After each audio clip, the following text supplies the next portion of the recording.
Praise the Lord. Praise the Lord. இயேசுவே நன்றி. தெய்வமே நன்றி. ஆண்டவரே நன்றி. Praise the Lord. Praise the Lord. இயேசு கிறிஸ்துவில் பிரியமான சகோதர சகோதரிகளே, நாம் உயிர்ப்பின் காலத்திலே இருக்கிறோம். இந்த உயிர்ப்பின் காலம் நம்மை ஒரு புதிய மனிதனாக மாற்றுகிற காலம். கடவுளுடைய உயிர்ப்பில் நாமும் பங்கு பெற இந்த காலம் நம்மை தயார்படுத்துகிறது. Praise the Lord. Praise the Lord. இயேசுவே நன்றி. தெய்வமே நன்றி. ஆண்டவரே நன்றி. Praise the Lord. இயேசுவின் உயிர்ப்பு எனக்கு என்ன கொடுத்தது என்றால், பாவத்திற்கு மரித்து நான் தூய வாழ்வு வாழ்வதற்கான அருளை அது கொடுத்தது. Praise the Lord. இயேசுவின் உயிர்ப்பு எனக்கு என்ன கொடுத்தது என்றால், இயேசு வாக்களித்த தூய ஆவியானவரை எனக்கு அது கொடுத்தது. Praise the Lord.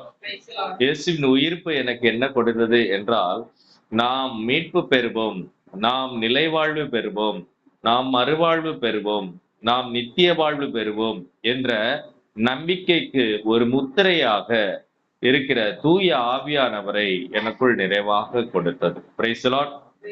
Praise the Lord. Praise the Lord. இப்போ நாம் உயிர்ப்பின் மக்களாக, கடவுளின் மக்களாக வாழ்வது என்பது தூய ஆவியானவரின் செயல்பாட்டிற்கு நாம் எந்த அளவு ஒத்துழைக்கிறோம் என்பதனுடைய அடிப்படையில் அது இருக்கிறது. Praise the Lord. Praise the Lord. இயேசுவே நன்றி. தெய்வமே நன்றி. ஆண்டவரே நன்றி. Praise the Lord. அன்பார்ந்தவர்களே, நம்முடைய கத்தோலிக்க திரு அவையில் நாம் மறந்து போன ஒரு நபர் யார் அப்படின்னா, அவர் தூய ஆவியானவர். நம்மில் நிறைய பேரு மாதாவுக்கு நிறைய முக்கியத்துவம் கொடுக்கிறோம், அது தப்பு இல்லை. புனிதர்களுக்கு முக்கியத்துவம் கொடுக்கிறோம், அதுவும் தப்பு இல்லை. ஆனால் தூய ஆவியானவருக்கு எந்த அளவு முக்கியத்துவம் கொடுக்கிறோம் என்பதை யோசிச்சோம் அப்படின்னா அது ஒரு பெரிய கேள்விக்குறியா இருக்கு. ரோமேர் திருமகம் சொல்லுகிறது, யார் கடவுளின் மக்கள் அப்படின்னா, தூய ஆவியானவரால் இயக்கப்படுகிறவர்கள் தான் கடவுளின் மக்கள். கிறிஸ்து இந்த உலகிற்கு எதற்கு வந்தார்? கிறிஸ்து நம்மை கடவுளோடு ஒப்புரவாக்குவதற்காக வந்தார். பாவம் நம்மை கடவுளிடமிருந்து பிரிக்கிறது. அப்ப நம்மை கடவுளோடு ஒப்புரவாக்குவதற்கு இயேசு கிறிஸ்து இந்த உலகிலே வந்தார். இயேசு என்னை மீட்கிறார். தமது திருப்பாடுகள், மரணம், உயிர்ப்பின் வழியாக அவர் என்னை பாவத்திலிருந்து மீட்கிறார். யாரெல்லாம் கிறிஸ்துவில் நம்பிக்கை கொள்கிறார்களோ அவர்களெல்லாம் கிறிஸ்துவோடு திருமுழுக்கு பெறுகிறார்கள். கிறிஸ்துவோடு பெறுகிற திருமுழுக்கு என்பது என்ன? அதுதான் கடந்த 2 வாரங்களாக பார்க்கிறோம். பாவத்திற்கு அவரை போல மரித்து நாம் அவரோடு இணைந்து உயிர்த்தெழுவது. Praise the Lord. Praise the Lord. ஒரு புதிய வாழ்வுக்கு உயிர்த்தெழுவது. இயேசு தன்னை சந்திக்க வந்த மறைநூல் அறிஞரான நிக்கோதேமுக்கு அவர் இப்படி சொல்லுகிறார், மறுபடியும் நீ பிறக்க வேண்டும், மறுபடியும் பிறக்க வேண்டும். எப்படி மறுபடியும் பிறப்பது? மீண்டும் தாயின் வயிற்றுக்குள்ளாக போய் பிறக்க முடியுமா அப்படின்னு கேட்கிறப்போ அவர் சொல்லுகிறார், பெரிய நீ மறைநூல் அறிஞராய் இருந்தும் உனக்கு இது தெரியவில்லையா? நாம் மறுபடியும் பிறக்க வேண்டும். எப்படி மறுபடியும் பிறப்பது? தூய ஆவியாரால் பிறக்க வேண்டும். Praise the Lord. அப்ப இந்த தூய ஆவியாரால் பிறக்கிற பிறப்பு என்பதுதான் என்னை கடவுளின் மக்களாய் என்னை மாற்றும், என்னை கடவுளின் மக்களாய் என்னை மாற்றும்.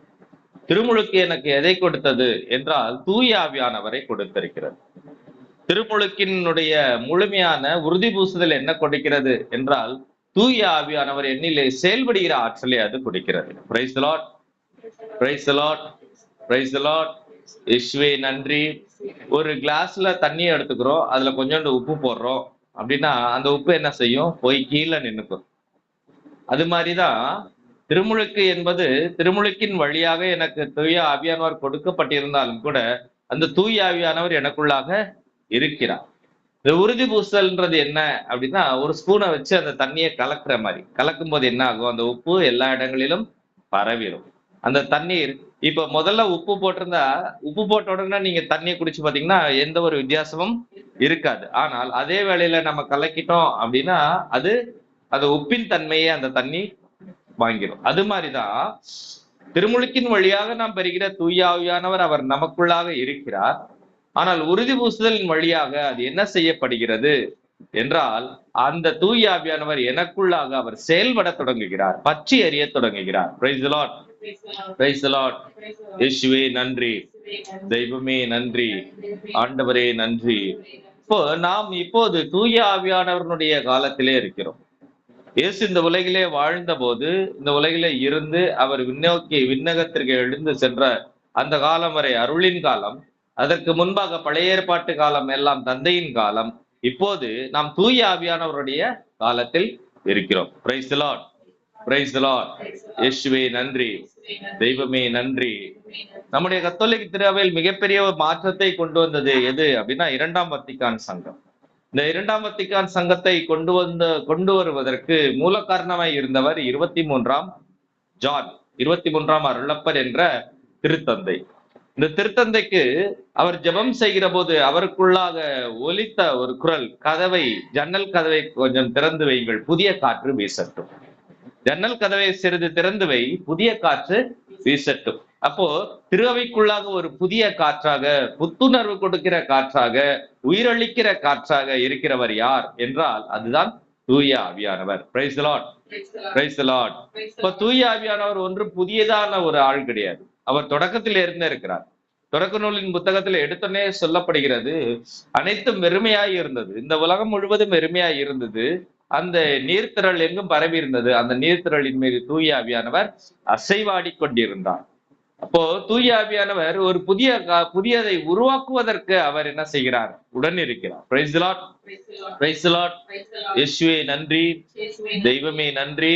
ஆண்டவராகிய இயேசு சொல்கிறார், என்னுடைய வார்த்தை உயிரளிக்கும் ஆவியை கொண்டிருக்கிறது, உயிரளிக்கும் ஆவியை கொண்டிருக்கிறது. அப்போ தொடக்கத்திலே நாம் பார்க்கிற போது ஒளி உண்டாகுக என்றார், அங்கே ஒளி உண்டானது என்றால் அந்த வார்த்தை ஒலிக்கிற போது அந்த வார்த்தையினுடைய ஆற்றலை செயல்படுத்துகிற ஒரு சக்தியாக, இயங்குகிற ஒரு சக்தியாக எது இருக்கிறது?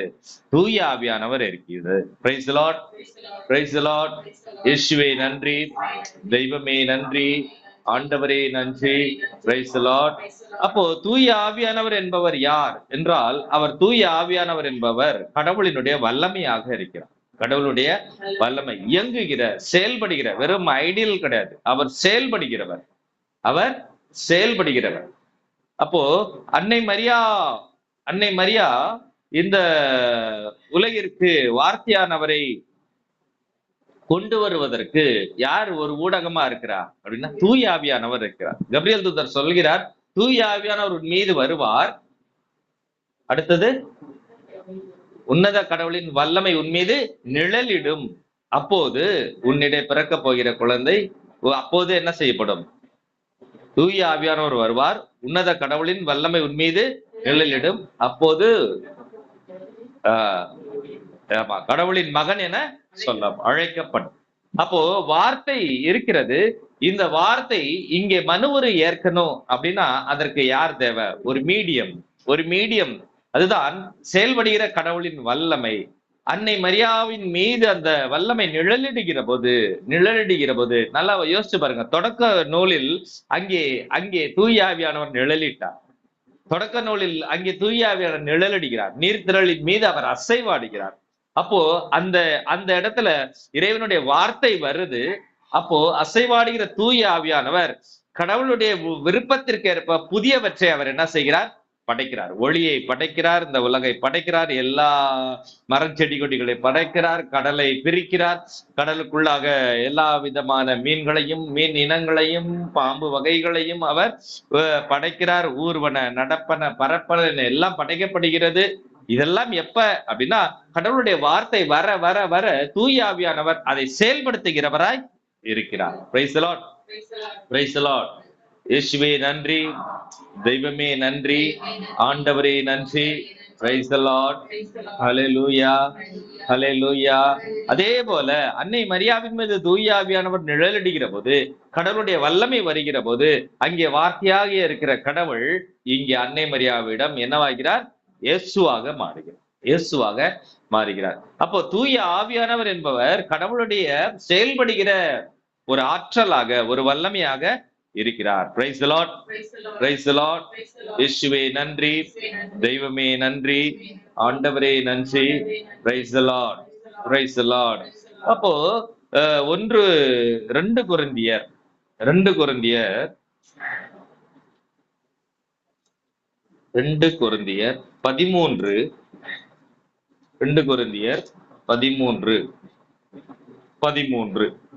2 கொரிந்தியர் 13 இது நிறைய பேர் படிச்சிருக்க மாட்டீங்க, இப்ப படி. 2 கொரிந்தியர் 13 எங்கேயாவது இதை படிச்சுட்டு, இந்த இறைவார்த்தையை படிச்சுட்டு இதை எங்கேயாவது கேட்டிருக்கீங்களான்றத சொல்லும். ஆண்டவர் இயேசு கிறிஸ்துவின் அருளும் கடவுளின் அன்பும் தூய ஆவியாரின் நட்புறவும் உங்கள் அனைவரோடும் இருப்பதாக. எங்க இருக்கு? திருப்பலியில இருக்கு. அப்ப இதுவரை இது ஏதோ சொல்றாங்க அப்படின்னு நம்ம நினைச்சிருப்போம். அங்கே சொல்லல. பவுல் சொன்னது தந்தையாகிய கடவுளின் அன்பும் இயேசு கிறிஸ்துவினுடைய அருளும் தூய ஆவியானவருடைய நட்புறவும் உங்கள் அனைவரோடும் இருப்பதாக. நம்ம பல நேரங்கள்ல தந்தையை ஒரு ஆளாக கருதுகிறோம், இயேசுவை ஒரு நபராக கருதுகிறோம். ஆனா தூய ஆவியானவரை நம்ம ஒரு நபராக, ஒரு ஆளாக கருதுவது இல்லை. Price the lord. Praise the lord. Praise the lord. இந்த பகுதி நமக்கு எதை சொல்லுது அப்படின்னா, தூய ஆவியானவர் என்பவர் ஒரு ஆள். தூய ஆவியானவர் என்பவர் ஒரு ஆள். அவர் மூவர் கடவுளில் ஒருவர். தூய ஆவியானவர் யாரு? மூவர் கடவுள். கடவுள் ஒருவரே, ஆனால் அவர் எப்படி இருக்கிறார் என்றால் தன்னிலே 3 ஆட்களாய் இருக்கிறார். தந்தையாக, மகனாக, தூய ஆவியாராக இருக்கிறார். இதுல யாரு பெரியவர்?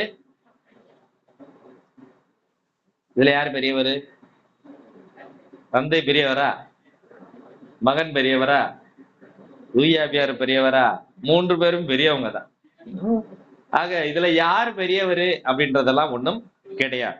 யார் பெரியவரு அப்படின்னு ஒண்ணும் கிடையாது. Price the lord. Praise the lord. இயேசுவே நன்றி, தெய்வமே நன்றி, ஆண்டவரே நன்றி. Praise the Lord. ஒரு குடும்பம் இருக்கு. அந்த குடும்பத்துல யார் பெரியவர்? தந்தை பெரியவரா? தாய் பெரியவரா? பிள்ளை பெரியவரா? அப்படின்னா அவங்கவுங்க ரோல்ல அவங்கவுங்க பெரியவங்க தான். வெறும் தந்தை மட்டும் இருந்தாருன்னா அது குடும்பமா இருக்காது. வெறும் தந்தையும் தாயும் இருந்து குழந்தை இல்லை அப்படின்னா அது ஒரு முழுமையான குடும்பம் கிடையாது இல்லையா? தந்தையும் தாயும் இல்லாம குழந்தை மட்டும் இருந்துச்சுன்னா அது வாழ முடியாது. அப்போ எப்படி ஒரு குடும்பத்திற்கு தந்தை, தாய், குழந்தை என்ற 3ம் சேர்ந்துதான் ஒரு குடும்பத்தை உருவாக்குகிறதோ, அதே போல நாம் நினைக்கிற, நாம் வணங்குகிற, நாம் ஆராதிக்கிற, நமக்கு வெளிப்படுத்தப்பட்டிருக்கிற கடவுளினுடைய தன்மைகள் எப்படி இருக்கிறது என்றால் தந்தை, மகன், தூய ஆவியானவர். எனவேதான் தூய பவுல் சொல்லுகிறார், ஆண்டவராகிய இயேசு கிறிஸ்துவினுடைய அருளும் கடவுளின் அன்பும் தூய ஆவியாரின் நட்புறவும் நம் அனைவரோடும் இருப்பதாக. இதுதான் அருமையான இந்த பகுதியை தான் எங்க நம்ம பயன்படுத்துறோம், திருப்பலியில பயன்படுத்துறோம். அப்போ இதுல ஒவ்வொருத்துக்கும் ஒவ்வொரு குவாலிட்டி அட்டாச் பண்றார். இயேசு கிறிஸ்துவுக்கு எதை அட்டாச் பண்றார்? அவருடைய பேரிரக்கம், அவருடைய அருள். அவர் நம் மீது கொண்டிருக்கிற அந்த இரக்கத்தின் காரணமாகத்தான் அவர் நமக்காக, அவர் நம்முடைய பாவங்களை எல்லாம் ஏற்று என்ன செய்தார்? சிலுவையில் தன்னை அர்ப்பணிக்கிறார். நம் மீது அவர் கொண்டிருக்கிற மாறாத இரக்கத்தின் காரணமாகத்தான் நாம் எவ்வளவுதான் பாவங்கள் செய்தாலும் அதை அவர் மன்னிக்கிறார். நாம் எவ்வளவுதான் கடவுளை விட்டு விலகி இருந்தாலும் கூட நம்மை கடவுளோடு அவர் என்ன செய்கிறார்? தமது பாடுகள் வழியாக நம்மை கடவுளோடு ஒப்புரவாக்குகிறார். அவருடைய நீதிமான் கோலத்தை அவர் நமக்கு கொடுத்து விட்டு நம்முடைய பாவி கோலத்தை அவர் என்ன செய்கிறார்? ஏற்றுக்கொள்கிறார். இதுதான் இயேசு கிறிஸ்துவினுடைய அருள். கிறிஸ்து இயேசுவின் அருள் வளத்திற்கு ஏற்ப, இயேசு கிறிஸ்துவின் அருள் வளத்திற்கு ஏற்ப அப்படின்னு தூய பவுல் மிக அழகாய் அவருடைய திருமுகத்திலே சொல்கிறார் இல்லையா? அப்போ இயேசு கிறிஸ்து நமக்கு அருள் தருபவராக, நமக்கு அருள் தருபவராக. Praise the lord, praise the lord. இந்த அருளை முழுமையாக பெற்றிருக்கிறவர் என்ன செய்ய முடியும் என்றால் அவர் கிறிஸ்துவையே வெளிப்படுத்த முடியும். அதனாலதான் மாதாவுக்கு கபிரியல் தூதர் என்ன சொல்றாரு? அருள் நிறைந்தவரே வாழ்க, அருள் நிறைந்தவரே வாழ்க. மாதா எந்த அளவு அருள் நிறைந்தவர் என்றால், இப்ப நம்முடைய சொல்லால், நம்முடைய செயலால், நம்முடைய சிந்தனைகளால், நம்முடைய சில காரியங்களால் என்ன செய்ய முடியும்? நம்முடைய இருத்தலால் நம்ம என்ன செய்ய முடியும் அப்படின்னா கிறிஸ்துவை வெளிப்படுத்த முடியும். நம்முடைய அருள்நிலை அவ்வளவுதான். ஆனா மாதாவினுடைய அருள்நிலை என்ன அப்படின்னா, அவர் மனுஷனாவே கடவுளை இயேசு என்ன செஞ்சாங்க? வெளிப்படுத்தினாங்க. அதுதான் அவங்களுடைய நம்மால் எட்ட முடியாத ஒரு அருள்நிலை. Praise the lord, praise the lord, praise the lord. அப்போ இயேசு கிறிஸ்துவினுடைய அருள்நிலைக்கு அடிப்படையான காரணம் என்ன என்றால் அது தந்தையினுடைய அன்பு, தந்தையினுடைய அன்பு. யோவான் நற்செய்தி 3வது அதிகாரத்தில் சொல்லப்படுகிறது, நம்மை மீட்குமாறு தமது ஒரே பேரான மகனையே இந்த உலகிற்கு அழிக்கும் அளவுக்கு இந்த உலகின் மீது கடவுள் அன்பு கூர்ந்தார், அன்பு கூர்ந்தார். அப்போ தந்தையினுடைய அன்பு, தந்தையினுடைய அன்பு பழைய ஏற்பாடு காலத்திலே தந்தையினுடைய அன்பு தவறாக புரிந்து கொள்ளப்பட்டது. அவர் கண்டிக்கிறவராக, அவர் தண்டிக்கிறவராக, அவர் என்ன செய்யறாரு? அவரை பிரிக்கிறவராக, விரட்டி விடுகிறவராக, அவர் ரொம்ப ஒரு கொடுமையான ஒரு கொடுங்கோலனை போல புரிந்து கொள்ளப்பட்டது. Price the lord, praise the Lord. அன்பார்ந்தவர்களே, நம்முடைய கிறிஸ்தவ சமயம் என்பது ஒரு வெளிப்பாட்டு சமயம். என்னது? வெளிப்பாட்டு சமயம். வெளிப்பாட்டு சமயம் அப்படின்னா என்னது? கடவுள் தம்மையே நமக்கு என்ன செய்கிறார்? வெளிப்படுத்துகிறார். கடவுள் தம்மை வெளிப்படுத்தல அப்படின்னா நம்மால் கடவுளை என்ன செய்ய முடியாது? புரிந்து கொள்ள முடியாது, பார்க்க முடியாது. நம்ம சிலதை நினைச்சிட்டு அதை கடவுள் நினைச்சுக்கிறோம். எதுக்கெல்லாம் நம்ம பயப்படுறோமோ அதையெல்லாம் என்ன பண்ணிடுவோம்? அதை கடவுள் ஆக்கிடுவோம். அது உண்மையான கடவுள் அல்ல. வெளிப்படுத்தப்பட்ட சமயங்கள் அப்படின்றது எது? யூத சமயம், கிறிஸ்தவம் மற்றும் இஸ்லாம். இந்த 3 சமயங்களில் கடவுள் தம்மை வெளிப்படுத்துகிறார், கடவுள் தம்மை வெளிப்படுத்துகிறார். Price the lord, praise the lord. இயேசுவே நன்றி, தெய்வமே நன்றி, ஆண்டவரே நன்றி. Praise the lord. அப்போ இந்த வெளிப்பாடு என்பது எப்படி இருக்கிறது அப்படின்னா, ஒவ்வொரு காலத்திலும் அந்தந்த மக்களினுடைய அறிவு, ஞான, முதிர்ச்சி நிலைக்கு ஏற்ப, அவர்களுடைய வாழ்கிற சூழலுக்கு ஏற்ப, அவர்களுடைய இருத்தலுக்கு ஏற்ப என்ன செய்கிறது என்றால் இந்த வெளிப்பாடு என்பது நடக்கிறது. Price the lord, praise the lord. இயேசுவே நன்றி, தெய்வமே நன்றி, ஆண்டவரே நன்றி. ஹalleluya, ஹalleluya, ஹalleluya. இயேசுவே நன்றி, தெய்வமே நன்றி, ஆண்டவரே நன்றி. Praise the lord, praise the lord. அப்போ தந்தையாகிய கடவுளினுடைய அன்பு, இப்ப நம்ம குழந்தையா இருக்கு அப்படின்னா, ஒரு குழந்தை நம்ம வீட்டுல இருக்கு அப்படின்னா, அந்த தந்தையினுடைய அன்பையோ தாயினுடைய அன்பையோ அந்த குழந்தையால முழுசா புரிஞ்சுக்கிற முடியுமா? முடியாது. அதனுடைய பக்குவம் அப்படி. அப்ப அந்த குழந்தை வளர வளர அதனுடைய உலக ஞானம், உலகத்தில் அந்த குழந்தை கற்றுக்கொள்கிற அனுபவம், அந்த குழந்தையினுடைய போராட்டம், இதெல்லாம் அந்த குழந்தை சந்திக்கிற மனிதர்கள் தருகிற எதிர்மறையான நேர்மறையான சிந்தனைகள், அந்த குழந்தையினுடைய கல்வி, அந்த குழந்தையினுடைய அறிவு முதிர்ச்சி, இதெல்லாம் வைத்துத்தான் ஒருவரை சரியாக என்ன செய்ய முடியும்? தீர்மானிக்க முடியும். அது மாதிரிதான் கடவுளால் தேர்ந்தெடுக்கப்பட்ட அந்த இஸ்ரேல் மக்களுடைய வாழ்வில் கொஞ்சம் கொஞ்சமாய் என்ன செய்கிறார்னா கடவுள் வெளிப்பட்டு கொண்டே வருகிறார், வெளிப்பட்டு கொண்டே வருகிறது. அவருடைய பார்வை தொடர்ந்து என்ன செஞ்சுக்கிட்டே இருக்கு? மாறிக்கிட்டே இருக்கு, மாறிக்கிட்டே இருக்கு. Price the lord, praise the lord. இயேசுவே நன்றி, தெய்வமே நன்றி. ஆனால் மொத்தத்துல என்ன அப்படின்னா, தந்தையாகிய கடவுள் அன்பாய் இருக்கிறார், கடவுள் அன்பாய் இருக்கிறார். யோவான் சொல்றாரு தன்னுடைய திருமுகத்துல, கடவுள் அன்பாய் இருக்கிறார், அன்பாய் இருக்கிறார். அப்ப கடவுளிடமிருந்து பிறந்தவர்கள் அனைவரும் எப்படி இருப்பார்கள்? அன்பாய் இருப்பார். அவர் சொல்றார் அன்பாய் இருப்பார். அப்ப தந்தை அன்பாய் இருக்கிறார், மகன் அருள் தருகிறவராய், அருளாய் அவர் இருக்கிறார். தூயாவியானவர் எப்படி இருக்கிறார்? நட்புறவாய் இருக்கிறார், ஐக்கியப்படுத்துகிறவர், ஒன்றுபடுத்துகிறவராய் இருக்கிறார். எப்படி இருக்கிறார்? ஒன்றுபடுத்துகிறவர். அப்போ தூய ஆவியானவர் என்பவர் அவர் ஒரு நபர். தூய ஆவியானவர் என்பது யாரு? அவர் ஒரு நபர், அவர் ஒரு personality. Praise Lord, praise Lord. இயேசுவே நன்றி, தெய்வமே நன்றி, ஆண்டவரே நன்றி. Praise Lord. யோவான் நற்செய்தி 14வது அதிகாரம், யோவான் நற்செய்தி 14வது அதிகாரம் 16, 17வது இறைவாக்கிலே இப்படி சொல்லுகிறது. 16, 17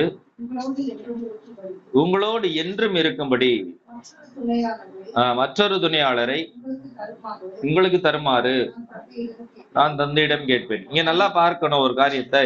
நான் உங்களோடு என்றும் இருக்கும்படி ஒரு துணையாளரை அப்படின்னு அவர் சொல்லல, மற்றொரு துணையாளரை. அப்ப முதல் துணையாளர் யாரு? இயேசு கிறிஸ்து தான் முதல் துணையாளர். ஆனால் அவர் எப்படி நம்மோடு இருக்கிறார்? வார்த்தை வடிவில் இருக்கிறார், நற்கருணை வடிவில் இருக்கிறார். வார்த்தை வடிவில் இருக்கிறார், நற்கருணை வடிவில் இருக்கிறார். Price the lord, praise the lord. இயேசுவே நன்றி, தெய்வமே நன்றி, ஆண்டவரே நன்றி. இந்த உலகம் முடியும் மட்டும் நான் உங்களோடு இருப்பேன். ஆண்டவர் சொல்லுகிற வாக்கு, நான் இந்த உலகம் முடியும் மட்டும் நான் உங்களோடு இருக்கிறேன். எப்படி இருக்கிறார்?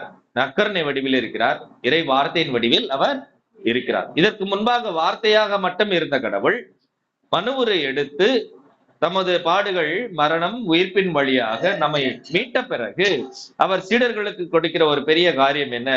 நான் உங்களோடு என்றும் இருப்பேன் அப்படின்ற ஒரு வாக்குறுதி.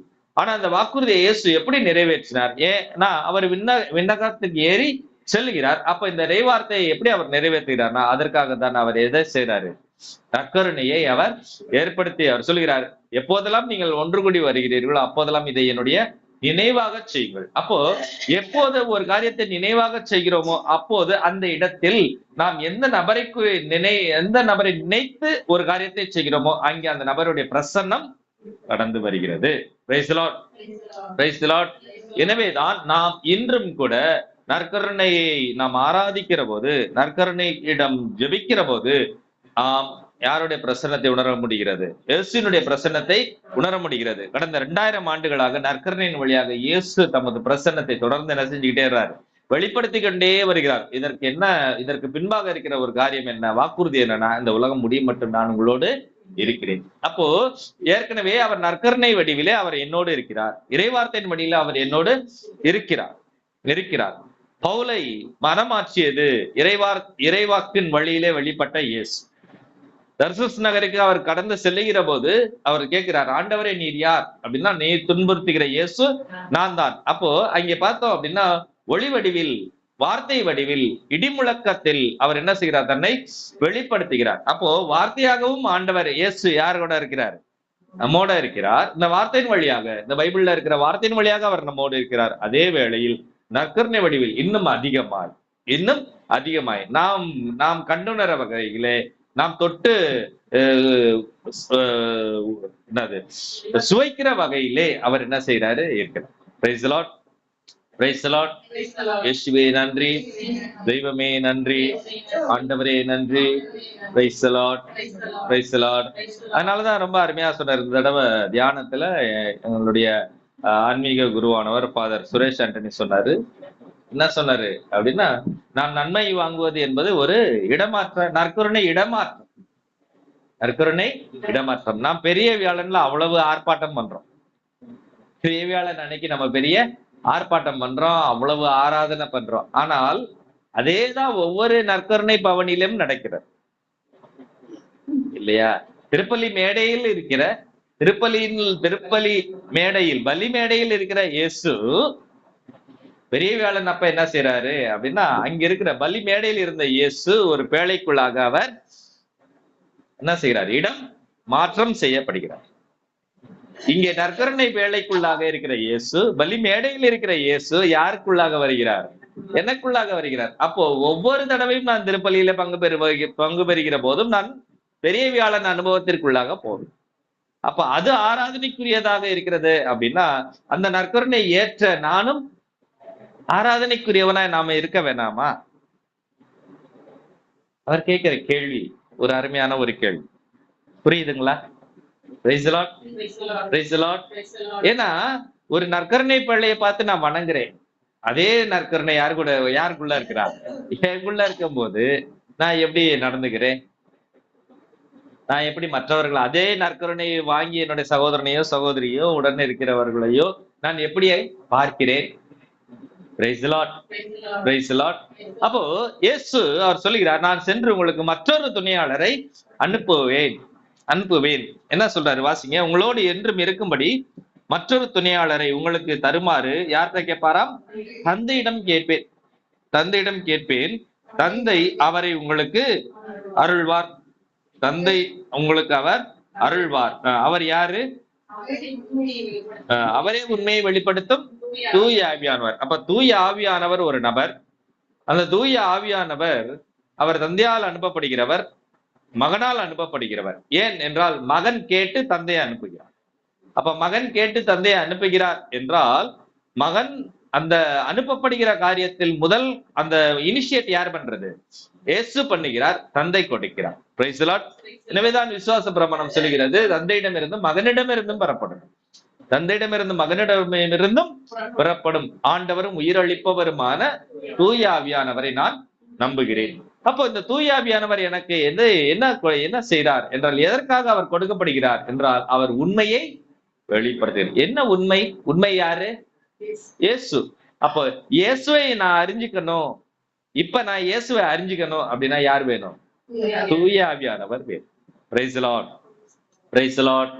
இயேசுவே நன்றி, தெய்வமே நன்றி, ஆண்டவரே நன்றி. Hallelujah, hallelujah. Praise the lord, praise the lord. மத்தேயு நற்செய்தி 28வது அதிகாரம். இன்னொரு காரியத்தை நம்ம பார்க்கலாம். மத்தேயு நற்செய்தி 28வது அதிகாரம் 19வது இறைவாக்கு இப்படி சொல்லுகிறது. இந்த விண்ணேற்பு ஆகிற போது இயேசு கொடுத்த கட்டளை, விண்ணேற்பு நடக்கிற போது இயேசு கொடுக்கிற கட்டளை 18ல இருந்தே வாசுங்களேன். இயேசு அவர்களை அணுகி, விண்ணுலகிலும் மண்ணுலகிலும் அனைத்து அதிகாரமும் எனக்கு அருளப்பட்டிருக்கிறது. எனவே நீங்கள் போய் எல்லா மக்களினத்தாரையும் சீடராக்குங்கள். தந்தை, மகன், தூய ஆவியார் பெயரால் திருமுழுக்கு கொடுங்கள். நான் உங்களுக்கு கட்டளையிட்ட யாவையும் அவர்களும் கடைபிடிக்கும்படி கற்பியுங்கள். இதோ உலக முடிவு வரை என்னாலும் நான் உங்களுடன் இருக்கிறேன். நான் சொன்னேன் இல்லையா, இந்த உலகம் முடியும் வரை நான் உங்களுடன் இருக்கிறேன் என்று சொல்லுவதால் இவர் முதல் துணையாளர். இப்ப யோவானர் செய்தியில நம்ம பார்த்தோம் அப்படின்னா, நான் சென்று மற்றொரு துணையாளரை அனுப்புவேன். இந்த மற்றொரு துணையாளர் யார்? உண்மையை வெளிப்படுத்துகிற தூய ஆவியானவர். ரைட்டா? அப்போ இங்க நம்ம பார்க்கிறோம், எப்படி திருமுழுக்கு கொடுக்கணும்?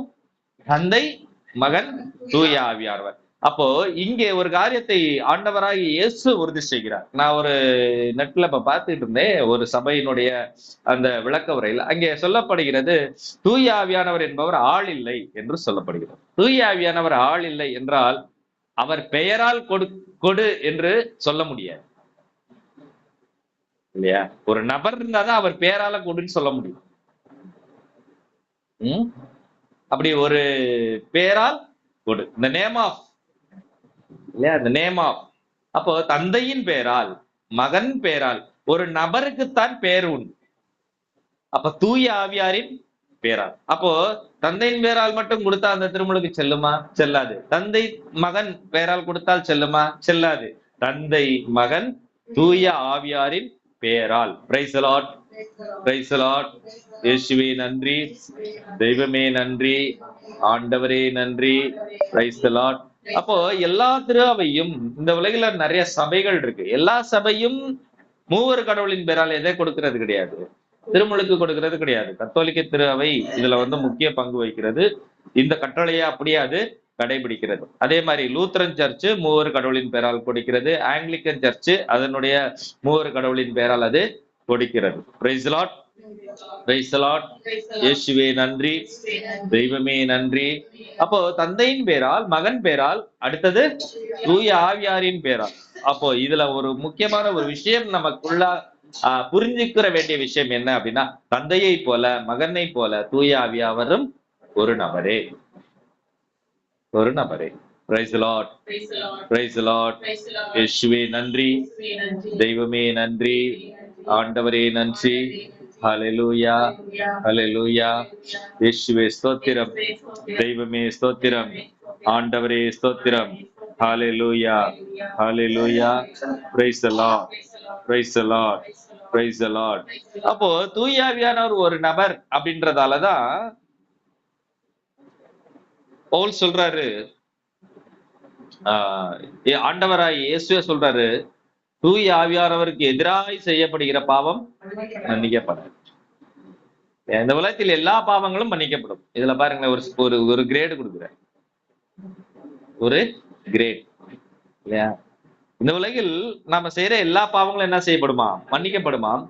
தூய ஆவியானவருக்கு எதிராக செய்யப்படுகிற பாவம் மட்டும் மன்னிக்கப்படாது அப்படின்னு யார் சொல்றா? இயேசுவே சொல்றார்.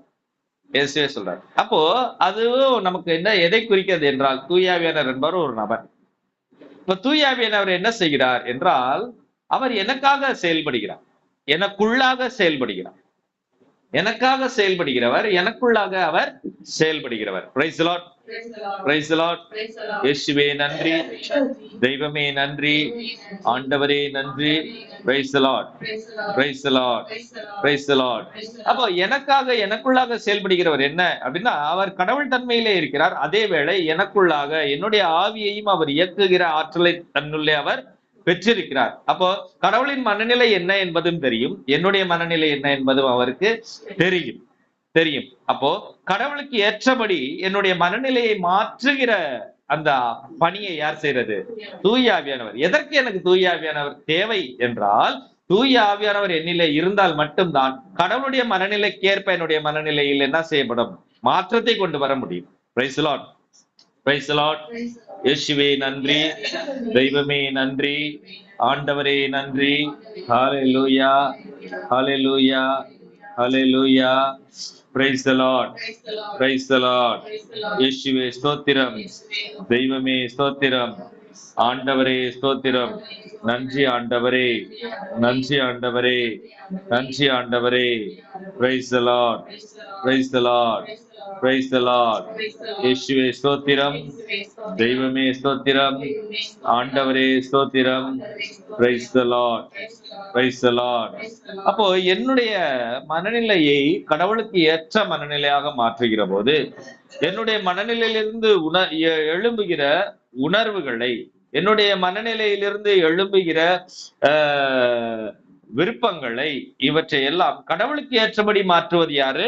தூய ஆவியானவர், தூய ஆவியானவர். அதனாலதான் ஆண்டவர் சொல்றாரு, நான் சென்று உங்களுக்கு ஒரு மற்றொரு துணையாளரை அனுப்புவேன், அவரே உண்மையை வெளிப்படுத்தும் தூய ஆவியானவர். அந்த பகுதியை நீங்க தொடர்ந்து வாசிச்சீங்க அப்படின்னா, யோவான் 14, இப்ப நம்ம சொன்ன பகுதி எல்லாம் இது வரும். யோவான் 14, 16 இருந்து வாசிக்கணும். 16 17 வாசிச்சோம் அப்படின்னா, உங்களோடு என்றும் இருக்கும்படி, எப்படி?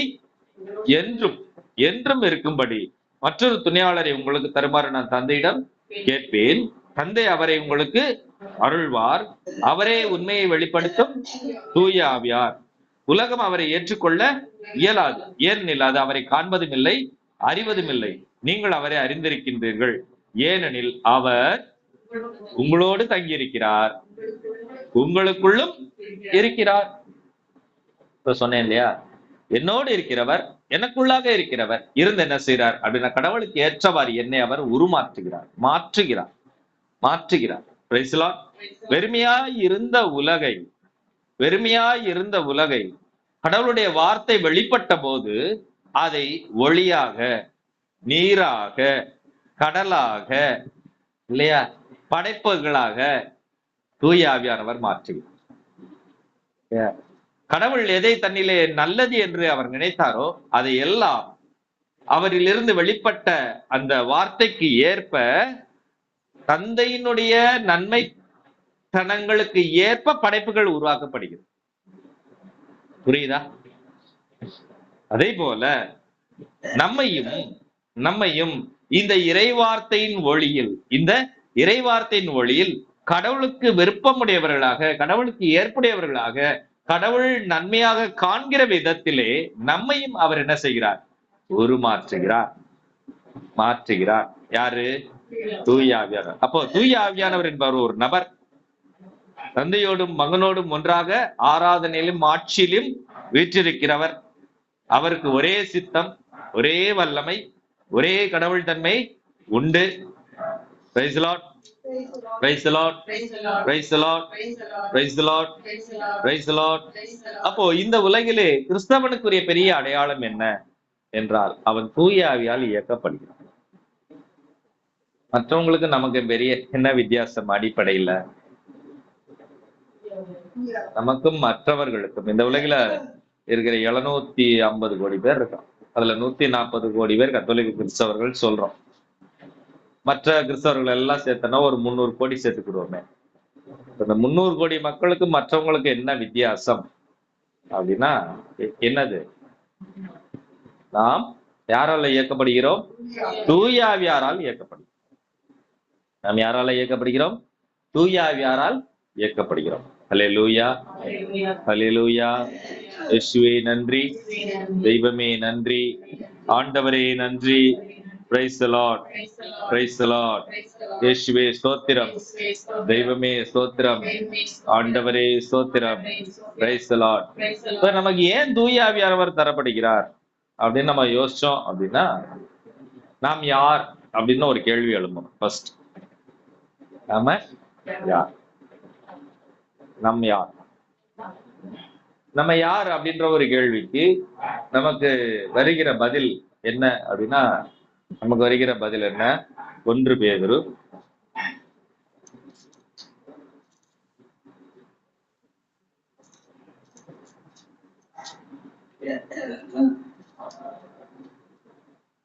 2:9. 1 பேதுரு 2:9 நம்ம யாரு அப்படின்றத சொல்லப்படுகிறது. நீங்கள் தேர்ந்தெடுக்கப்பட்ட வழிமரபினர், அரச குருக்களின் கூட்டத்தினர், தூய மக்களினத்தினர், அவரது உரிமை சொத்தான மக்கள். 4 காரியம் என்னென்ன? நாம் தேர்ந்தெடுக்கப்பட்டவர்கள், அரச குருக்களின் கூட்டத்தினர், தூய மக்களினத்தவர், அவரது கடவுளுக்கு உரிமை சொத்தான மக்கள். அப்ப நமக்கு ஒரு பெரிய அங்கீகாரம் இருக்கிறது. என்ன அங்கீகாரம்? கடவுளுக்கு உரிமை சொத்தானவர். கடவுள் கொடுத்திருக்கிற எல்லாவற்றையும், கடவுள் படைத்திருக்கிற எல்லாவற்றையும் ஆள்வதற்கான, அதை சொந்தம் கொள்வதற்கான அந்த உரிமையை கொண்டவர்கள். கடவுளினுடைய அந்த நிலைத்த பேரின்பத்தில் நாமும் பங்கு கொள்வதற்கான உரிமையை பெற்றவர்கள். Price the lord. Praise the lord. இயேசுவே நன்றி. நிலை வாழ்வுக்கான அந்த உரிமையை பெற்றவர்கள். உரிமையை பெற்றவர்கள். இந்த நிலை வாழ்வுக்கான உரிமை, இந்த கடவுள் எனக்கு கடவுள் உண்டாக்கிய அனைத்தையும் உரிமை கொள்வதற்கான உரிமை, கடவுள் உண்டாக்கிய அனைத்தின் மீதும் உரிமை பாராட்டுவதற்கான அந்த தகுதி எனக்கு எப்படி வருது அப்படின்னா, அதற்கு முதல் இருக்கிற இறைவாக்கு சொல்லுது, நீங்கள் தூய மக்களை. நீங்கள் யாரு? தூய மக்களினத்தினர். எப்படி உங்கள் வானக தந்தை தூயவராய் இருப்பது போல நீங்களும் அனைத்திலும் தூயவராய் இருக்கணும். அப்போ உடலிலும் உள்ளத்திலும் ஆன்மாவிலும் ஆவியிலும் நாம் தூய்மையுடையவர்களாய் இருக்கணும். Price the lord. Praise the lord. அப்போ எப்போது ஒருவன் தூய்மையை உடையவனாய் இருக்கிறான் என்றால், ஒன்று, அதற்கு முதல்ல இருக்கிற வார்த்தை சொல்லுது, அரச குருத்துவ குரு. ஆளுகை செய்கிறவனும் கடவுளுக்கு உகந்த காரியங்களை செய்கிறவன். ஆளுகை செய்வது, அரசருடைய வேலை என்னது? ஆளுகை செய்வது, கட்டளையிடுவது. ஆளுகை செய்வது, கட்டளையிடுவது. ராஜா போய் எல்லா வேலையும் செஞ்சுட்டு இருக்க மாட்டார். ராஜா போய் எல்லா வேலையும் செய்வாரா? செய்ய மாட்டார். அவர் சொல்லுவார், இதை இப்படி செய், அதை அப்படி செய், இதை இப்படி பண்ணணும், அதை அப்படி பண்ணணும் அப்படின்னு ஆலோசனைகளையும் அவர் என்ன செய்வாரு? கட்டளைகளையும் இடுகிறவர் யாரு? அரசர். அப்ப நம்ம எங்க அரச தன்மையை பயன்படுத்தணும் அப்படின்னா, அழகையின் மீது, இயற்கையின் மீது, சாவின் மீது, இந்த உலகத்தின் மீது நாம் கட்டளையிடுகிறவர்களாக, அதை நாம் ஆளுகை செய்கிறவர்களாக இருக்கிறோம். Praise the Lord. Praise the Lord. இயேசுவே நன்றி, தெய்வமே நன்றி, ஆண்டவரே நன்றி. Praise the Lord. என்னதான் தூய பவுல் சொல்றார், நீங்கள் அழகை இவர் சொல்லுவார், பேதுரு சொல்லுவார், நீங்கள் அழகை எதிர்த்து நில்லுங்கள். அது அப்ப என்ன செய்யாது, ஓடி போயிடும். அழகை எதிர்க்கிற எல்லா படைக்கலன்களையும் நீங்கள் என்ன செய்ய, அணிந்து கொள்ளுங்கள் பவுல் சொல்றார். அப்ப அழகையை எதிர்க்க முடியும், இயற்கையை எதிர்க்க முடியும். இந்த உலகின் ஆசாபாசங்களை என்ன செய்ய முடியும், எதிர்க்க முடியும். Praise the Lord. பாவத்தை நாம் என்ன செய்ய முடியும், மேற்கொள்ள முடியும். அதுதான் அரசத்தன்மை. அரசத்தன்மைன்னா என்ன அப்படின்னா, அதிகாரம் செலுத்துகிற. அதனாலதான் இதை ஒரு மனிதனாக இயேசு செய்ததினால்தான் அவர் ஆண்டவர் என்று சொல்லப்படுகிறார். ஆண்டவர் அப்படின்றதுக்கு பேர் என்ன அப்படின்னா, அவர் ஆட்சியுரிமை பெற்றவர். எதன் மீது? உலகத்தின் மீது, அழகையின் மீது, இயற்கையின் மீது, பாவத்தின் மீது. இந்த 4 காரணிகளின் மீது இயேசு அதிகாரம் கொண்டிருந்தார். Praise the Lord. Praise the Lord. Praise the Lord. இயேசுவே நன்றி, தெய்வமே நன்றி. புயலை அடக்குறாரு, கடல் மேல நடக்கிறார், அழகைய விரட்டுறார், சாத்தானே அப்பாலே போ. இல்லையா? பாவம் அவர்கிட்ட என்ன செய்ய முடியல, நெருங்க முடியல. பாவச்சூழல் எவ்வளவோ வந்தாலும், அப்ப கல்லைய என்ன செய்ய, அப்பம்மா மாத்து, மேல இருந்து குதி, என் காலில் விழுங்கு, எது வந்தாலும் என்ன செய்யல, அவரை நெருங்கல். இல்லையா? அழகையினுடைய எந்த தந்திரமும் அவர்கிட்ட நடக்கல. காரணம், அவர் எல்லாவற்றின் மீது எதை செய்கிறார், ஆட்சி செய்கிறார். அதுதான் அரசன். அதே வேளையில் அவர் என்ன வேலையை செய்யறார், குருத்துவம் இதுன்றது என்னது, பரிகார காரியங்களை செய்வது, பரிந்துரை செய்வது.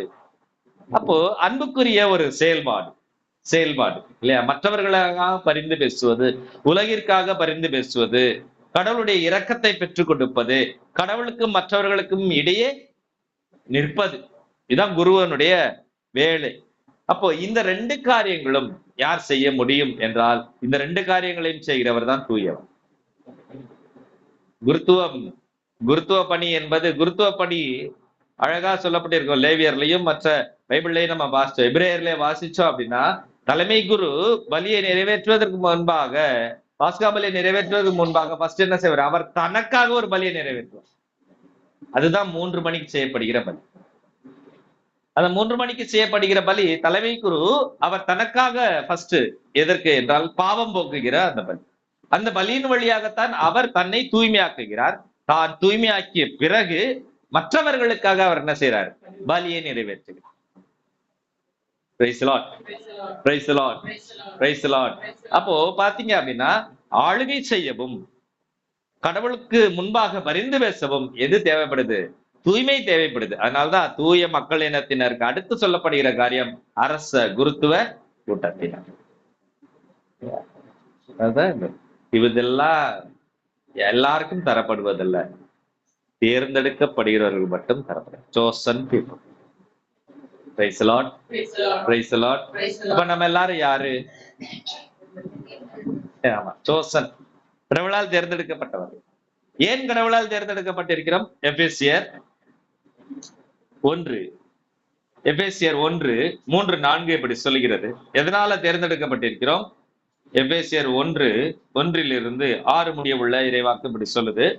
3-6 முடிய உள்ள இறைவாக்கு, நம் கடவுளாகிய இயேசு கிறிஸ்துவின் தந்தையும் கடவுளுமானவர் போற்றி, அவர் விண்ணகம் சார்ந்த ஆவிக்குரிய ஆசி அனைத்தையும் கிறிஸ்து வழியாக நம்மீது ஒளிந்துள்ளார். அப்போ ஆவிக்குரிய ஆசி அப்படின்னா, இந்த உலகிற்குரிய ஒரு ஆசி இருக்கு.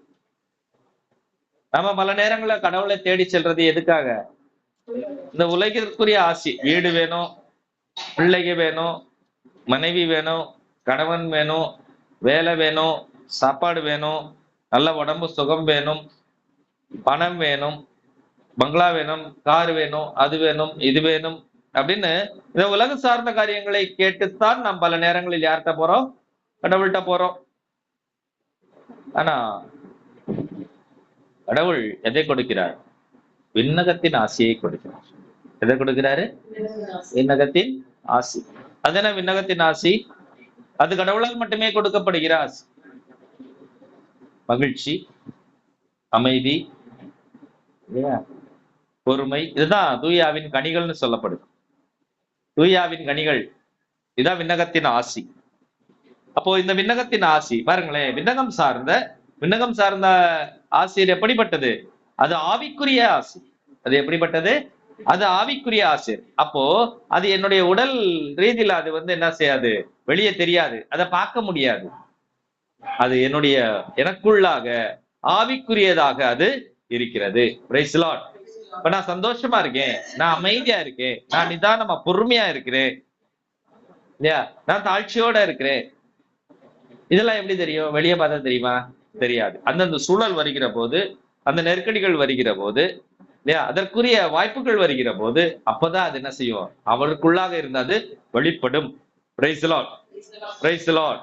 இயேசுவே நன்றி, தெய்வமே நன்றி, ஆண்டவரே நன்றி. Praise the lord. Hallelujah, hallelujah. இப்ப மேக்ஸ்மிலியன் கோபே அவர் விண்ணகத்திற்குரிய இந்த ஆசியால் அவர் நிரப்பப்பட்டவர். அவரும் எதுல இருக்காரு? ஆமா, வதை முகாம்ல யூத மக்களை வதைக்கிற அந்த நாசியினுடைய அந்த வதை முகாம்ல இருக்காரு. அதுவரை ஒண்ணும் தெரியல. எல்லாரோட இருந்தாரு, எல்லாரோட கஷ்டப்பட்டாரு, எல்லாரோட இருந்து அப்படி போயிட்டாரு. ஆனாலும் ஒரு சூழல் வருகிற போது அந்த ஒரு கைதிக்காக தன்னுடைய உயிரை கொடுக்கிற அந்த அன்பு அந்த நேரத்துல தான் என்ன செய்து வெளிப்படும். அதனாலதான் அவர் புனிதர். அவர் அதுவரை ஏதாவது செஞ்சாரா? ஒன்னும் தெரியாது. அவர் ஏதாவது செஞ்சிருக்காரா? அற்புதங்களை செஞ்சிருக்காரா? அதிசயங்களை செஞ்சிருக்காரா? கட்டிகளை சுகமாக்கி இருக்காரா? இறைவார்த்தையை போதிச்சாரா? ஒண்ணும் செய்யல. ஆனால் இயேசு சொன்ன மாதிரி தன் நண்பனுக்காக உயிரை கொடுக்க. தன் நண்பனுக்காக எப்போது உயிரை கொடுக்க முடியும்? எப்போது அவனுக்கு முன்பாக சிலுவை வருகிறதோ அப்போதுதான் தர முடியும். அதை யார் செஞ்சு காட்டினா? மேக்ஸ்மிலியன் கோல்பே செய்து காட்டினார். இதுதான் விண்ணகம் சார்ந்த ஆவிக்குரிய ஆசிரியர். அவருடைய ஆவி அது கடவுள் தன்மையை கொண்டதாக மாறி இருந்தது, கடவுளுக்கு ஏற்புடையதாக இருந்தது, கடவுளுடைய அன்பால் அது நிரம்பி இருந்தது. Price the lord. Praise the lord. இயேசுவே நன்றி. அப்போ பாருங்களேன், யார் தேர்ந்தெடுக்கப்பட்டவர் என்றால், எதற்காக நாம் தேர்ந்தெடுக்கப்பட்டிருக்கிறோம் என்றால், இங்கே சொல்லப்படுகிறது பவுல் கடிதத்திலே, அவர் விண்ணகம் சார்ந்த ஆவிக்குரிய ஆசி அனைத்தையும் கிறிஸ்து வழியாக நம் மீது பொழிந்துள்ளார். நாம் தூயராகவும் மாசற்றோராகவும் தம் திருமுன் விளங்கும்படி உலகம் தோன்றுவதற்கு முன்பே கடவுள் நம்மை கிறிஸ்து வழியாக தேர்ந்தெடுத்தார். இதுதான் தேர்ந்தெடுப்பு. அப்ப நம்ம சோசன் பீப்பிள். தாயின் கருவில் உருவாகும் முன்பே நான் உன்னை தேர்ந்தெடுத்தேன் சொல்ற இல்லையா? தாயின் கருவில் உருவாகும் முன்பே இல்லையா? அப்ப எதுக்காக தேர்ந்தெடுக்கிறாரு அப்படின்னா, அவருடைய பணியை செய்வதற்கு, அவரை போல இந்த உலகிலே வாழ்வதற்கு. அப்போ நம்ம ஒரு சிறப்பான ஒரு மக்கள், கிறிஸ்தவ மக்கள் என்பது எதுக்காக அப்படின்னா, கடவுளை இந்த உலகிலே வெளிப்படுத்துகிற பணி நம் மீது கொடுக்கப்பட்டிருக்கிறது. நம்ம அதை தொடர்ந்து வாசிச்சோம்னா தெரியும். 1 பேதுரு அந்த 2:9 அதை தொடர்ந்து வாசிச்சோம்னா நமக்கு தெரியும். அது என்ன சொல்லப்படுதுன்னு வாசிங்களேன். அப்பதான் தெரியும் நம்மளுடைய வேலை என்ன, எதுக்காக நம்ம இவ்வளவு கொடுக்கிறார் நமக்கு அப்படின்னா, எனவே நீங்கள் தேர்ந்தெடுக்கப்பட்ட வழிமரபினர், அரச குருக்களின் கூட்டத்தினர், தூய மக்கள் இனத்தினர், அவரது உரிமை சொத்தான மக்கள். 1 பேதுரு 2:9 தொடர்ந்து சொல்லுகிறது 2வது பகுதி. இது நம்ம எதுக்காக தேர்ந்தெடுக்கப்பட்டிருக்கிறோம். அப்ப தேர்ந்தெடுக்கப்பட்டவன் எதனால தேர்ந்தெடுக்கப்பட்டிருக்கிறான்? அவருடைய திருமண் தூயோராகவும் மாசற்றோராகவும் விளங்கும்படி விண்ணகம் சார்ந்த ஆவிக்குரிய ஆசி அனைத்தையும் கொடுத்து நம்மை அவர் கிறிஸ்து வழியாக தேர்ந்தெடுத்திருக்கிறார். அதான் எபேசியர்ல பார்த்தோம்.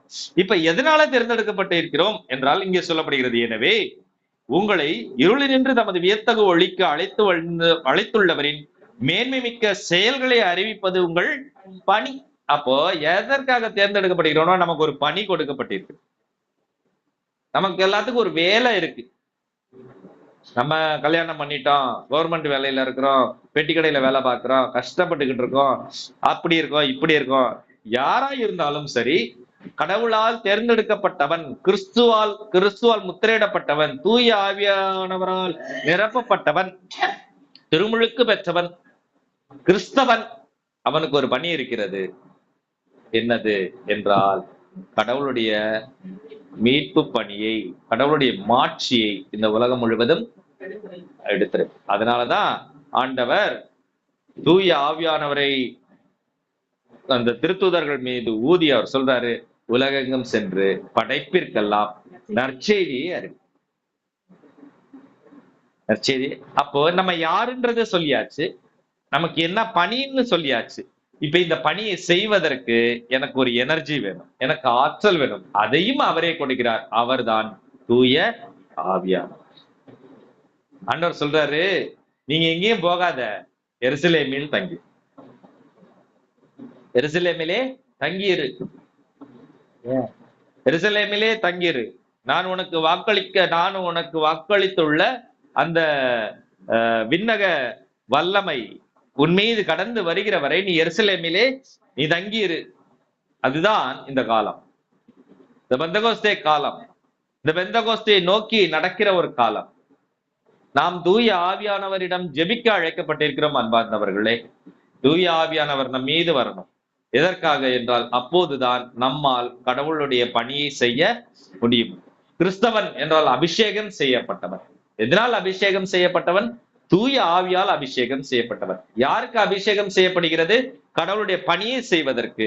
அரசனுக்கு அபிஷேகம் செய்யப்பட்டது, இறைவாக்கினருக்கு அபிஷேகம் செய்யப்பட்டது. Price the lord, praise the Lord. குருவுக்கு அபிஷேகம் செய்யப்பட்டது. பழைய ஏற்பாட்டு காலத்தில் இந்த 3 பேருக்கு தான் அபிஷேகம். சவுல், தாவீது, இவர்களுக்கு சாமுவேல் என்ன செய்யறாரு? அபிஷேகம் செய்கிறார். இறைவாக்கினருக்கு அபிஷேகம் செய்யப்படுகிறது தூய ஆவியினால், இல்லையா? அதே மாதிரி குருக்களுக்கு அபிஷேகம் செய்யப்படுகிறது. இப்போ அரசர் யாரு? நான் தான். குரு யாரு? நான் தான். இன்னொன்னு யாரு? இறைவாக்கினர் யாரு? நான் தான். இப்ப 3 ரோல் நான் தான். அரச குருத்துவ திருக்கூட்டத்தினர் யாரு? நான் தான். அப்போ எனக்கு அந்த அபிஷேகம் இருக்கிறது. அதுதான் திருமுழுக்கிலே கொடுக்கப்படுகிறது. உறுதி பூசலிலே அது உறுதி செய்யப்படுகிறது. அப்போ தூய ஆவியானவர் எனக்குள்ளாக மங்கிய ஒளியாக அவர் இருந்து கொண்டிருக்கிறார். நாம் தூய ஆவியானவரை மறந்தவர்களாக இருக்கிறோம்.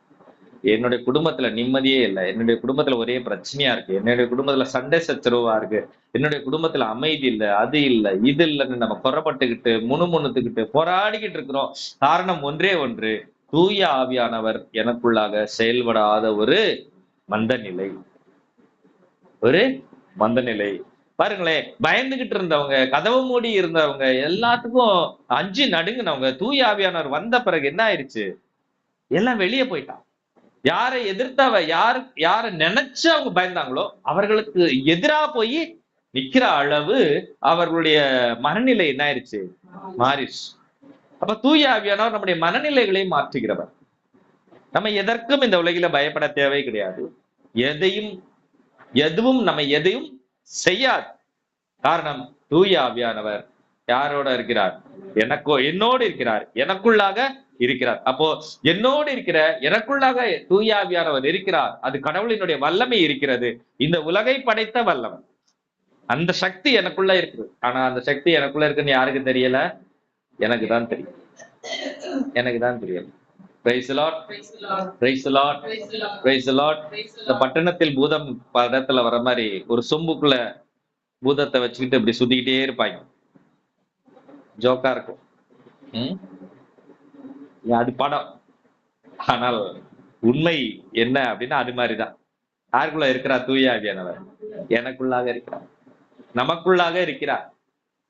ஆனா அது தெரியாம இருக்கிறது தான் பெரிய பிரச்சனை. Price the lord. அப்போ பெந்தகோஸ்தே அனுபவம் நமக்கு தரப்பட போகிறது. இந்த பெந்தகோஸ்தே நாளை கொண்டாட இருக்கிறோம். அப்ப நம்ம சிறப்பா இந்த நாட்கள்ல யாருக்காக ஜெபிக்கணும்? தூய ஆவியானவரே வாரும்னு சொல்லக்கூடாது. தூய ஆவியானவர் ஏற்கனவே யாருக்குள்ள வந்துட்டா? எனக்குள்ள வந்துட்டா. அவர் எனக்குள்ளதான் இருக்கார். அப்ப தூய ஆவியானவர், ஆண்டவரே நீர் என்னிலே செயல்படும். அப்ப என்னுடைய ஜெபம் எப்படி இருக்கணும் அப்படின்னா, நான் விலகணும், நான் சுயநலம் விலகணும். அப்ப தூய ஆவியானவர் என்னில் என்ன செய்வார்? செல்வார். ஆண்டவரின் ஆவி என் மேல் உள்ளது. ஏனெனில் அவர் என்னை அருள் பொழிவு செய்துள்ளார். ஏசாயா 61 அந்த திரு நூல் எடுத்து இயேசுவிடம் கொடுத்த போது அவர் அதை வாசித்தார். ஆண்டவரின் ஆவி என் மேல் உள்ளது, ஏனெனில் அவர் என்னை அருள் பொழிவு செய்துள்ளார். எதற்காக? சிறைப்பட்டவருக்கு விடுதலை செய்து அனுப்ப, கட்டப்பட்டவர்களை முடவர்களை நடக்க செய்ய, செவிடர்களை கேட்க செய்ய, பார்வையற்றவர்களுக்கு பார்வை கொடுக்க, கட்டப்பட்ட நிலையில இருக்கிறவர்களை விடுதலை செய்து அனுப்ப, ஆண்டவரினுடைய அருள் தரும் ஆண்டு இதுவென அறிவிக்க ஆண்டவர் என்னை அனுப்பியுள்ளார். அப்போ நம்மை ஆண்டவர் அனுப்பியிருக்கிறார். நமக்கு ஒரு குடும்பம் இருக்கிறது, நமக்கு உறவு இருக்கிறது, நமக்கென்று ஒரு வேலை இருக்கிறது. ஒவ்வொரு காரியத்திலும் நம்ம ஆண்டவரை அறிவிக்க அழைக்கப்பட்டிருக்கிறோம். அதற்கு தூய ஆவியானவர் என்னில் என்ன செய்யணும்? செயல்படணும். அவர் நபர், அவர் என்னோடு இருக்கிறவர், எனக்குள்ளாக இருக்கிறவர், என் சார்பாக அவர் பேசுகிறவர், எனக்கு கற்றுத்தருகிறவர், என்னை வழி நடத்துகிறவர், என்னை தேற்றுகிறவர், என்னை பலப்படுத்துகிறவர், எனக்கு ஞானம் ஊட்டுகிறவர், எதை எப்போது செய்ய வேண்டும் என்பதை ஒவ்வொன்றிலும் அவர் என்ன செய்கிறார்? என்னை நடத்துகிறவர். Praise the lord. என்னுடைய முகச்சாயலை, என்னுடைய அகச்சாயலை மாற்றுகிறவர். இப்ப தூய ஆவியானவரை இந்த நாளிலே நாம் சிறப்பாக ஜெபிப்போம். தூய ஆவியானவரிடம் ஜெபிப்போம். தூய ஆவியானவரே, என்னில் நீர் பற்றி எரியும். தூய ஆவியானவரே, என்னில் வளரும். தூய ஆவியானவரே, என்னில் பரவி நின்று என்னை மறைத்துக் கொள்ளும். தூய ஆவியானவரே, எனக்கு கற்றுத்தாரும். தூய ஆவியானவரே, என்னோடு பேசும். தூய ஆவியானவரே, நீர் பேசுவதை கேட்பதற்கான உள்ளத்தை எனக்கு தாரும். தூய ஆவியானவரே, உமக்கு முன்பாக நான் என்னை தாழ்ச்சியோடு அர்ப்பணிக்கிற அந்த உள்ளத்தை எனக்கு தாரும். அந்த தாழ்ச்சியை, கீழ்ப்படிதலை எனக்கு தாரும். தூய ஆவியானவரே, என்னை அன்பாய் மாற்றும். தூய ஆவியானவரே, என்னை அன்பாய் மாற்றும் என்று சொல்லி இந்த நாளிலே நாம் சிறப்பாய் ஜெபிப்போம். எழுந்து நிற்போம்.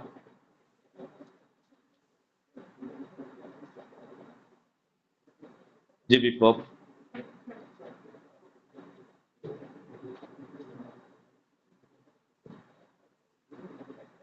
எங்களை நேசித்து வழி நடத்துகிற எங்களின் அன்பு இயேசுவே, நான் சென்று உங்களுக்கு மற்றொரு துணையாளரை அனுப்புவேன். அவர் உங்களை நிறை உண்மையை நோக்கி வழி நடத்துவார் என்று நேர் கொடுத்த வாக்கின்படி, அன்பு இயேசுவே, மது தூய ஆவியானவரை திருமுழுக்கின் வழியாக, உறுதி பூசலின் வழியாக நீர் எங்களுக்கு தந்திருக்கிறீர். எங்களோடு என்றும் இருக்கவும், எங்களுக்குள்ளாக இருக்கவும் ஆண்டவரே நீர் அவரை கொடுத்திருக்கிறீர். தந்தையிடமிருந்தும் மகனிடமிருந்தும் புறப்பட்டு வந்த ஆவியானவர் கடவுளின் வல்லமையாய் அவர் என்னிலே நிறைந்திருக்கிறார். ஆனால் இந்நாள் வரையில் நான் வல்லமை பெற்றவன் என்பதை உணராமல் பாவத்திற்கும், இந்த உலகத்திற்கும், இந்த உடலுக்கும், இந்த புலன் இன்பங்களுக்கும் நான் அடிமைப்பட்டவனாய் இருக்கிறேன். பாவத்திலிருந்து விடுவிக்கப்பட்டவனாய் நான் இருந்த போதிலும் நான் பாவத்திற்கு அடிமைப்பட்டவனாகவும் இருக்கிறேன். நல்லதை நான் நினைக்கிறேன், ஆனால் என்னால் அதை செய்ய முடியவில்லை. மேன்மையானதை, விண்ணகத்திற்குரிய ஆசையை நான் பெற்றுக்கொண்டு நலமுடன் வாழ வேண்டும் என நான் ஆசிக்கிறேன். ஆனால் தீமையை நோக்கியே, கீழானதை நோக்கியே என்னுடைய எண்ணங்களும் என்னுடைய விருப்பங்களும் இருக்கிறது. ஆண்டவரே, என்னில் இருக்கிற இந்த போராட்டங்களை நீர் எடுத்து மாற்றும். இதோ வெறுமையாயிருந்த உலகை அழகுக்குரியதாய், மேன்மைக்குரியதாய் மாற்றிய அந்த தூய ஆவியின் வல்லமை என்னிலே இந்த நாட்களிலே செயல்படட்டும். அன்னையோடு சேர்ந்து நாங்கள் ஜெபிக்கிற இந்த ஜெப மாதத்தில், இந்த மே மாதத்தில் ஆண்டவரே, எங்களுக்குள்ளாகவும் தூய ஆவியானவர் செயல்படுவதற்கான அருளை தாரும்.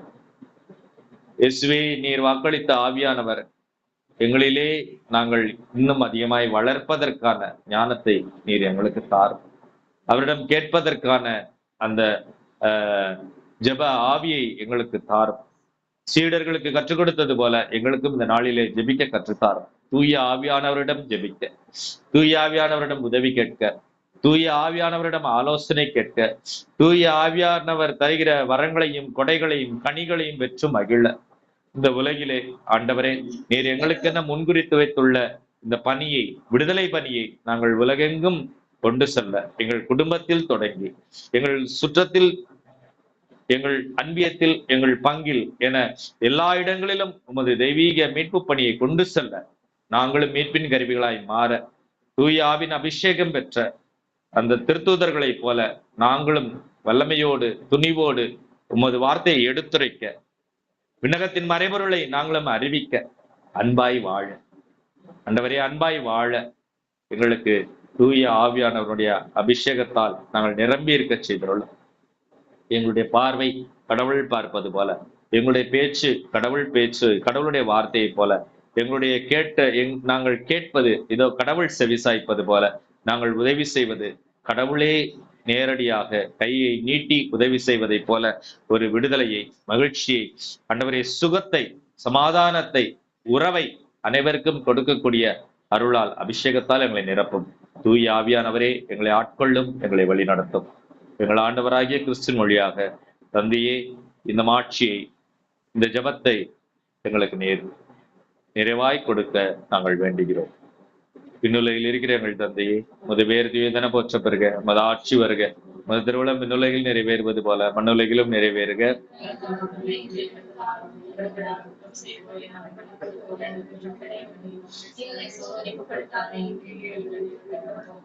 அருளறிந்த மரியே வாழ்க, ஆண்டவர் உடனே பெண்களுக்கு ஆசி பெற்றவர் நீரே, உம்முடைய திருவயிற்றின் கனியான இயேசுவும் ஆசி பெற்றவரே.